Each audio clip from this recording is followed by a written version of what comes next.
Did you know that the first flag used in Nigeria was not the green, white, green we proudly see today?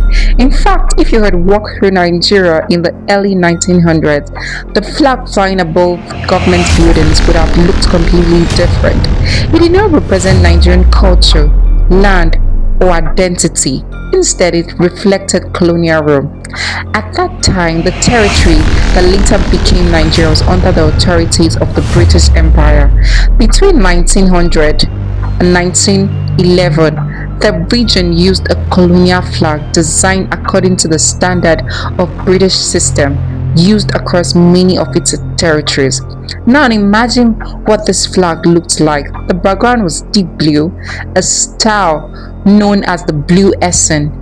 In the upper left corner appeared the Union Jack, the powerful symbol of the British authority, its red, white, and blue line. On the right side of the flag, there was a red circular disc. Inside the red disc appeared a six-pointed stars, and above the star rested a royal crown. Written with the stars was the Nigerian name. This design was closely connected to the colonial administration of Frederick Lugard, who played a major role in organizing British territories in the region and later overseeing the union of the northern and southern protectorates. From an artistic perspective, the flag looked more like an imperial badge than a national symbol. The dark blue background gave it a formal, almost a naval appearance. The crown above the star symbolizes loyalty to the British monarchy, while the star labeled Nigeria simply identified the territory within the British imperial system. The color blue, red, gold created strong visual construct, making the flag striking and easy to recognize because despite its bold appearance, it did not represent the people of Nigeria. Instead, it symbolizes colonial administration. And for many years, flags like this flew above government buildings and administrative centers across territory. But history was changing. By the 1950s, a strong wave of nationalism began spreading across the country. Nigerians were demanding self-government, independence, and the right to create their own national identity. As independence approached, it became clear that Nigeria needed a new flag, one that truly represented its people and their future. So in 1959, a nationwide competition was organized to design Nigeria's flag.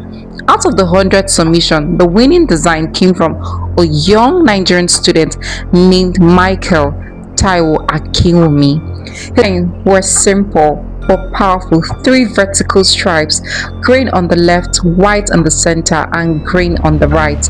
Originally, his design also included a red sun in the middle, but the judges removed it to keep the flag simple and elegant.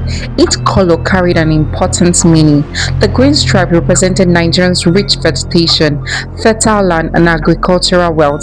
The white stripe represents peace, unity among Nigerian many ethnic groups and cultures. This new flag was first raised on October 1st, 1960, when Nigeria gained independence. The colonial flag was lowered and the new green, white, green rose into the sky. The moment marked the end of colonial rule and the birth of Nigeria as an independent nation. Artistically, the new flag was very different from colonial ones.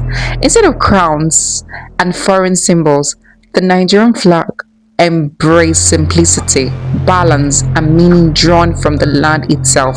The bold vertical stripes created a clean and powerful visual identity. The colors were simple yet deeply symbolic, representing both countries' natural beauty and its hope for peace. So today, when you see the green, white, green rising proudly in the air, we're not just looking at colors on a piece of cloth, we're looking at history. We're seeing the journey of people who moved from colonial rule under the British Empire to freedom and self-determination. I tell the stories all the time.